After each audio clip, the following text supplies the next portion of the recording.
Hi, I'm Przemysław, CEO at Espeo Software, and we're one of certified service providers.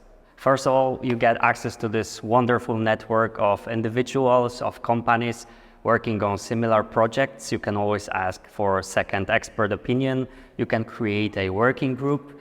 You can get a lot of support on all the projects you work on within the Hyperledger, within the blockchain ecosystem.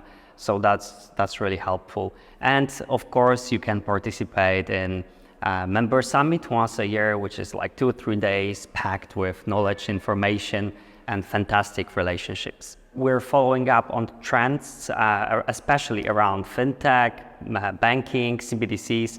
So we want to be on top of the game, and especially Linux Foundation Decentralized Trust ecosystem products like Hyperledger Fabric or Besu.